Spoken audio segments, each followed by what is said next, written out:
नमस्कार, सुप्रभात, स्वागत अभिनंदन आप सभी का सबरंग कार्यक्रम में। मित्रों, कहते हैं कि कैंची पेड़ नहीं काट सकती और कुल्हाड़ी बाल नहीं काट सकती। हर एक की खूबी अलग अलग है, किसी की तुलना किसी और से की नहीं जा सकती। बात बिल्कुल सत्य है और हम करते इसके बिल्कुल विपरीत हैं। अपनी तुलना किसी और से, किसी और की तुलना किसी और से, और यही हमारे दुख का कारण बन जाती है।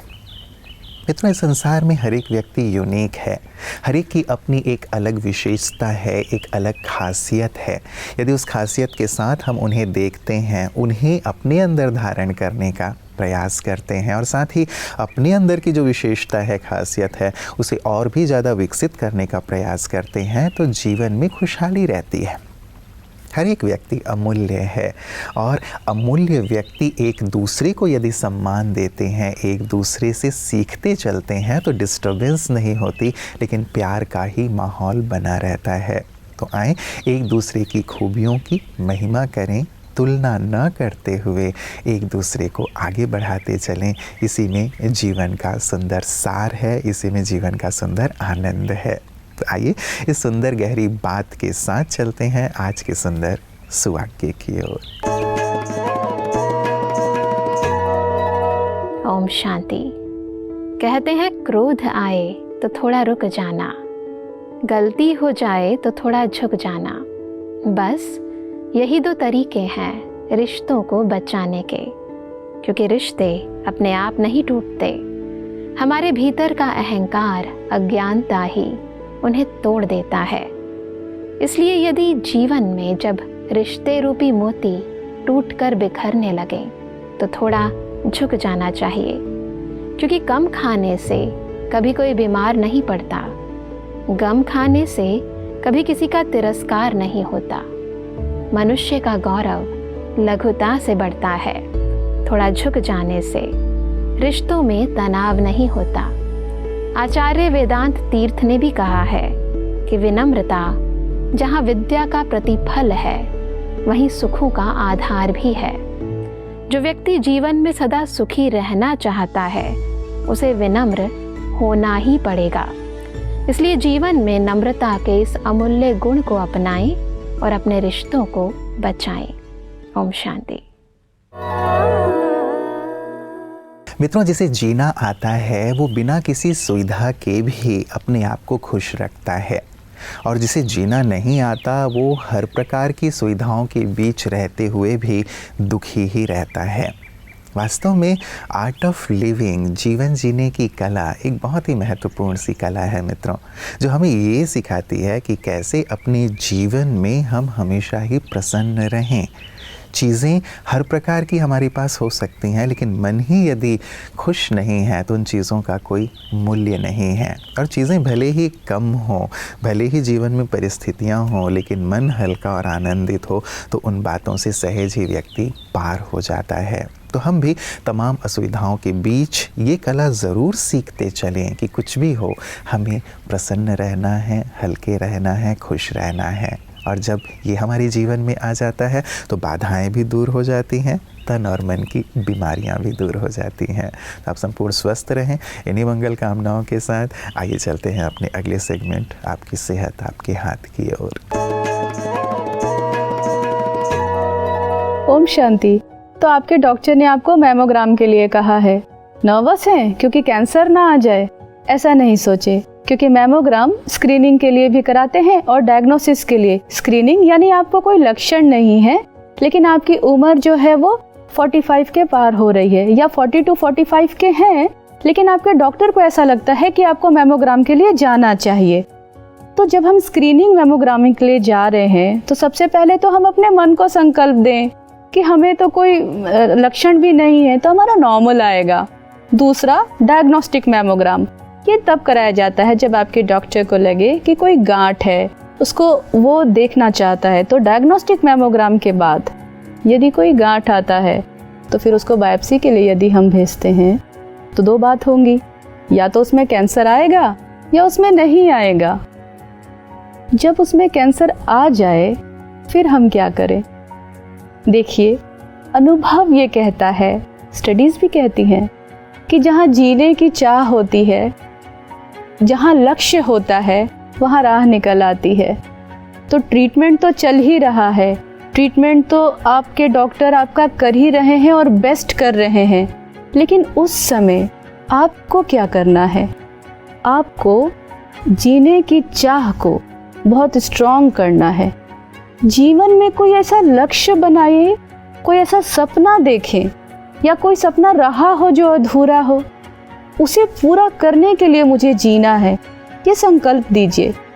और आत्मा में बल भरने के लिए परमात्मा हमें सिखाते हैं राजयोग मेडिटेशन, जो हमें अष्ट शक्ति संपन्न बनाता है। राजयोग मेडिटेशन हमें आत्मनिश्चय कराता है, परमात्मा से हमारा संबंध जोड़ता है। चलिए तो थोड़ी देर उसका अनुभव करते हैं, क्योंकि यदि हम पहले से इसका अभ्यास किए होंगे तो जब हमें परिस्थिति आएगी तो उस समय हम इतने सशक्त होंगे कि हम पॉजिटिवली उसको क्रॉस कर पाएंगे। अपने मन को एक सुंदर सा संकल्प देते हैं। मैं एक चैतन्य शक्ति हूँ, इस शरीर की मालिक हूँ, सर्वशक्तिवान की संतान हूँ। मैं बहुत शक्तिशाली हूँ। मैं इस परिस्थिति को परमात्मा के साथ, उनकी शक्तियों के साथ बहुत सहजता से पार कर रही हूँ। मैं जी रही हूँ, खुश हूँ। ओम शांति। मित्रों, किसी भी विचारधारा की जब शुरुआत होती है, जब उसे इंट्रोड्यूस किया जाता है, तो उसका विरोध तो अवश्य होता ही होता है, क्योंकि हमें एक सोचने का या जीवन जीने का जो हमारा नज़रिया होता है, उसके विपरीत हमें कुछ देखने या सुनने को मिलता है।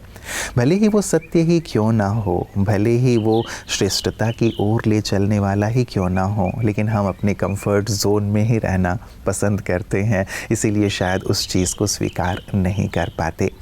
प्रजापिता ब्रह्मा कुमारीज ईश्वरीय विश्वविद्यालय के साकार संस्थापक प्रजापिता ब्रह्मा बाबा ने भी जब एक नए विचारधारा को समाज के सामने रखा कि कैसे बुराइयों से अच्छाई की ओर चला जा सकता है, कैसे नर्क को स्वर्ग बनाया जा सकता है, या कैसे समाज को बेहतर बनाया जा सकता है, तो बहुत सारे लोगों ने इसका विरोध किया। लेकिन इस विरोध को पार करते हुए कैसे ये विश्वविद्यालय शिखर की ओर आगे बढ़ता चला गया, इसे ही द लाइट मूवी में बहुत ही सुंदरता से दिखाया गया है कि कैसे असत्य की हार होती है और सत्य की हमेशा जीत होती है, कैसे बुराई की हार होती है और अच्छाई की जीत होती है। बहुत ही प्यारी सी मूवी है जिसे देखकर सभी बहुत सुंदर अनुभव कर रहे हैं। आइए देखते हैं हमारे दर्शकों के कुछ अनुभव जिन्होंने अभी अभी इस मूवी को देखा है।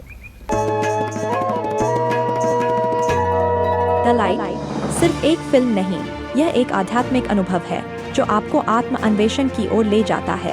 प्रजापिता ब्रह्मा कुमारीज ईश्वरीय विश्वविद्यालय के संस्थापक के जीवन पर आधारित द लाइट आपको परम प्रकाश से जोड़ेगी और आने वाली स्वर्णिम युग की दुनिया की तस्वीर दिखाएगी। इस फिल्म को गोवा के 54वें इंटरनेशनल फिल्म फेस्टिवल में भी चयन किया गया था।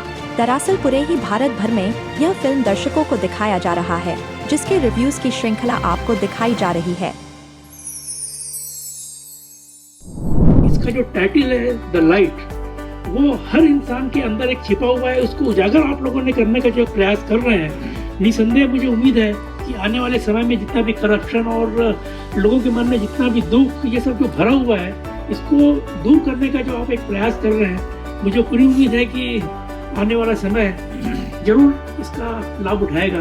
ऐसा मैं महसूस कर रहा इस हाफ टाइम के जो मूवी है उसको देखने के बाद, और मुझे उम्मीद है कि सबको इसका फायदा जरूर मिलना चाहिए और मिलेगा, ऐसा मुझे पूरी उम्मीद है। जिस तरीके से आप लोगों ने प्रयास कर रहे हैं यहाँ पे, मुझे आज पता भी चला है कि माउंट आबू से भी लोग यहाँ आई हुई हैं बहनें, तो मुझे उम्मीद है कि उन लोग जिस उद्देश्य से यहाँ आए हुए हैं उसका फल जरूर मिलेगा। ऐसी मेरी शुभकामना आप सब लोगों के साथ है। मित्रों, सत्य का पथ कभी भी आसान नहीं होता, ये कठिन अवश्य होता है, लेकिन इस बात की गारंटी देता है कि इस पथ पर चलने वाले सफल अवश्य होंगे, इस पथ पर चलने वाले सुख शांति से अवश्य भरपूर होंगे, इस पथ पर चलने वाले औरों के लिए प्रेरणा के स्रोत बन जाएंगे। उनके जाने के बाद भी लोग उन्हें याद अवश्य करेंगे। लेकिन आज के दौर में जब हम कलिकाल में जी रहे हैं तो लोग बुराइयों के पथ पर चलना ज़्यादा सहज मानते हैं और उसी पथ पर चलते हैं। लेकिन अच्छाई के पथ पर चलना ये आध्यात्म हमें सिखाता है और यही आध्यात्मिक सुंदर कार्य ब्रह्मा कुमारियाँ वर्षों से कर रही हैं कि सत्य के पथ पर चलकर अपने जीवन को सुख शांति से परिपूर्ण करें। यही वास्तव में जीवन का सार है और यही वास्तव में सच्चे आनंद की प्राप्ति हो सकती है। आइए देखें उनकी इन्हीं सुंदर सेवाओं को, इनके सुंदर कर्तव्यों को पीस न्यूज़ हाइलाइट्स में। बिहार राज्य के पटना स्थित ब्रह्मा कुमारीज के कंकड़बाग सेवा केंद्र द्वारा विभिन्न स्थानों, विद्यालयों एवं कोचिंग सेंटर्स में 2 दिवसीय नशा मुक्त भारत अभियान चलाया गया।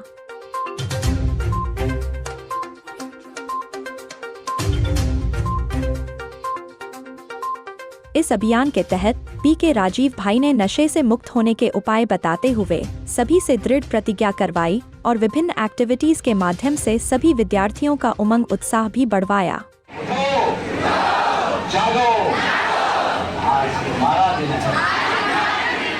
इस 2 दिवसीय कार्यक्रम में कुल 3,500 लोगों को नशा मुक्ति अभियान से अवगत कराया गया, जिसमें सेवा केंद्र संचालिका बी.के. संगीता बहन एवं अन्य बी.के. भाई बहनों का भी अथक सहयोग रहा।